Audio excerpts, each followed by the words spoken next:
walking on a pink cloud. So I asked her last night at her graduation prom, and she said yes. We're going to be married in August. Wow, married?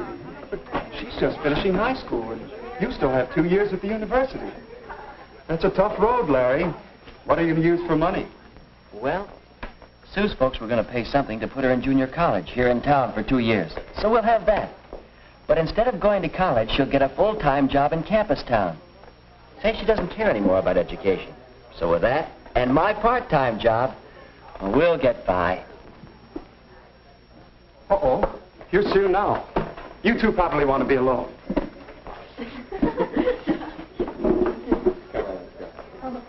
Sue, honey. Oh, Larry. Well, what's the matter? It's the folks.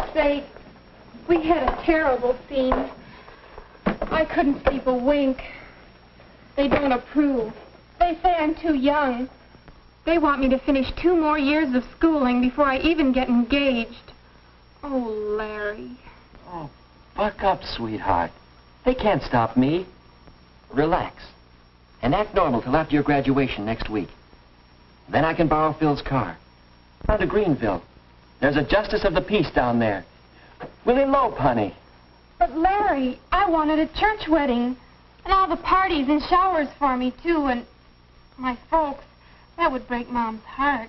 Well, we're the ones that are getting married, not your folks. I don't know, Larry. I read somewhere that a marriage without parents' approval has 2 strikes on it from the start. But if eloping's the only way... No, maybe it isn't. Maybe you could convince your folks that you should get married.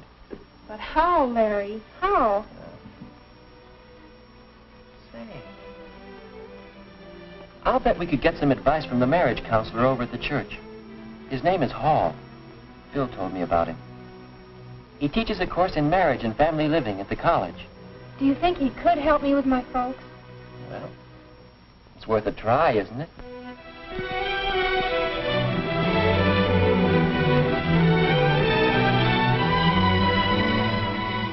My folks don't understand the way I feel. So that's the story, Mr. Hall. Do you think you can help us get married? Why, I'm in favor of marriage. In fact, I spend a good deal of my time helping people to get ready for marriage. Now, let's see. You've known each other for... 3 months, 1 week, 2 days, and 17 hours. And you're 18, Sue? And 19, Larry? Have either of you ever been in love before? Well, but not like this. This is the real thing. Yes. I had a chum in college who had the real thing with 8 successive girls. Oh. Well, it's all right if you have it, fine. It's a very important factor in building a happy marriage. But tell me, how do you know it's real love, the kind you can get married on? Why, ever since I first met Larry, I haven't wanted to date anyone else. The whole 3 months now. And besides, I haven't even had 1 quarrel with him. No quarrels? Why not? No differences of opinion? Or no opinions? What do you talk about on your dates? Oh, movies and popular songs. Orchestras, dancing. And... Larry's chosen profession, engineering? No, I don't understand any of it. I don't like to hear about it. Why, Sue, honey, I didn't know you felt that way. Well, it seems you two may have some things to talk over and settle. Might well ask yourself some questions before you get too serious about marriage. Well, what do you mean? What sort of questions? Well, questions for Cupid. You might say he should ask them before he fires those arrows. We call this Cupid's checklist. First, do you have similar backgrounds, similar bases for your ideals and standards? Second, are you real friends, comrades, pals through thick and thin? And third, do you both understand marriage? Oh, not the kind in most movies or most popular songs, but the real everyday kind of marriage, between real people. Do you understand it? Well, golly, Mr. Hall, I don't know the answers to all those questions. I just know that I'm in love with Sue. Is that bad? No, that's good. Sure. And it's good when you recognize that you don't know the answers. It's a good sign. I don't know. I think we're friends. And maybe we can understand marriage, but backgrounds, how do they affect getting married? Well, come over here a minute. Perhaps I can show you what I mean. What's that? I call it a marriage development board. It represents the psychological distance between a husband and a wife from the time they are born until they die. Yeah, but what does it all mean? Well, let's set it up for you and Sue. When you are born, you inherit a great many differences from your parents. That's part of your background. That makes sense, all right. Now, as you grow up, you each develop separate and unique personalities. Your mental growth, your emotional outlook, your standards and ideals. Larry, your distinctly masculine outlook on life, and Sue, your feminine way of looking at things, your capacities to love and be loved. In these and many other ways, you each acquire a background. So that when you first met, you were probably farther apart, probably more distinct individuals than when you were born. But I don't want to marry a girl like me. I want to marry a man like him. So even though we're close together here, we don't know how far apart we are there. That's right. When you two met, there was probably an early physical reaction, a romantic attraction that pulled you together, a love appeal that hit you sort of boing. How did you know? Well, it happened to me. It happens in some degree to most couples who become happily married. But it takes more than this boing. For you see, if you're too far apart psychologically, if your backgrounds are not similar enough, it can cause a great deal of argument and unhappiness until... It's gone. Where'd it go? That's what you'll be saying about your romantic love if these other things cause a breakup. No, sir. This is forever with Larry and me. Fine, I hope so. But don't you think it's wise to take time to find out how much strain these differences might put on your romantic love? But there isn't any time. Larry's going away in a couple of months. Yes. Did you two ever see these figures on length of engagement and how it relates to chances for happiness in marriage? No. Two separate studies showed the chance for happiness improves with a longer engagement period. It's fair for 6 months, better for a year or 2 years. Is that because there's a better chance to find out some of these differences and become real friends? Yes, a chance to find out if your relationship will wear well.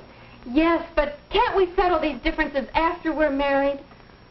And if you aren't successful,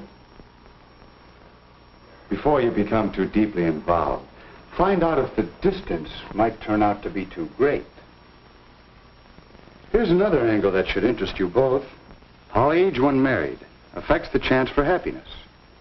You can see that the chances are better after the man reaches 21 or so.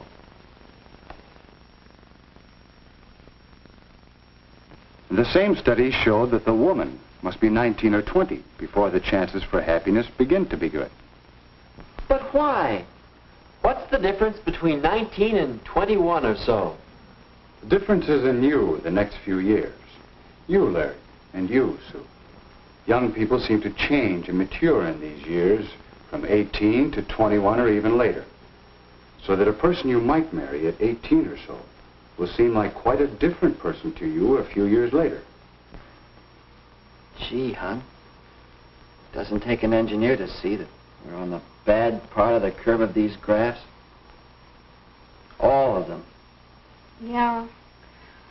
I see our chances aren't so good now. What are we going to do? I thought you were going to help us get married.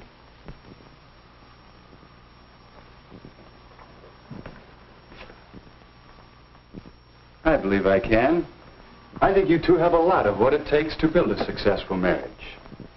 And yet, you wouldn't try to plan and build a house in 3 months, would you? Shouldn't a marriage have better planning? If you two are going to build a successful family team that will last for 40 or 50 years, how long do you think it should take to get ready for it? All right. we know when we've done it? When the two of you are ready for marriage, you'll sense a new feeling between you. The two of you united as a pair, thinking as one unit, acting as one unit, in the building of a marriage and a new family. Your sense of pairedness shows up in the way in which you consider what's best for the pair of you over what you want individually for yourself. Think how often you speak of things from my point of view instead of ours. How often you say, I want, instead of we want. I guess it wasn't my folks that needed convincing, it's me. I mean, it's us, isn't it, Larry? Yeah, we'll say. And so, in terms of the checklist for Cupid, Larry and Sue began to examine their readiness for marriage. Do we have similar backgrounds? Do we agree on our religious beliefs? And have the same feelings about religion in general? Do we have the same ideals and standards and tastes?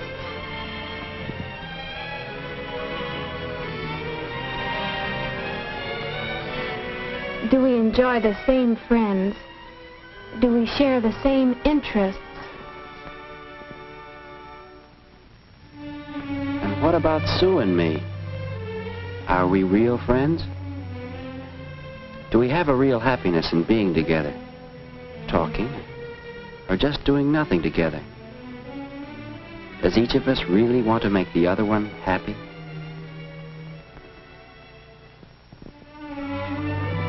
Do we have a real interest in each other and a sense of pride in each other?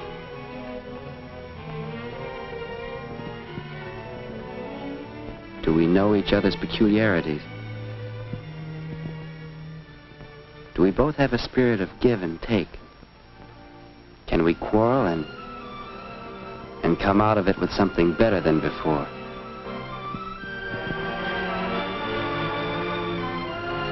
Do we really understand marriage? Do we understand the social aspects of marriage? Have we an understanding about money matters and how important it is to have enough money to do more than just get by? Do we understand the physical aspects and the family side of marriage? Do we know how much work there is to a marriage? And overall, do we have a feeling of paired unity? Those questions were helping us to find out just how strong our relationship was and helping us to strengthen it. So the next time we called on Mr. Hall, we realized how much he had been helping us. He had been talking for some time with our parents, and there seemed to be general agreement that Sue and I now had a much better idea of just how much psychological distance still separated us.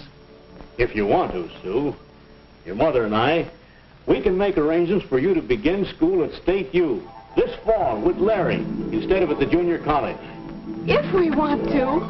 Then, if you two get along, in school, that is, if you continue to reduce the psychological distance, then perhaps at Christmas vacation or at Easter vacation, we'll be glad to announce the engagement. Oh, Larry! And then we can be married when Larry graduates in 2 years. I mean, 1 year and 10 months and 3 days.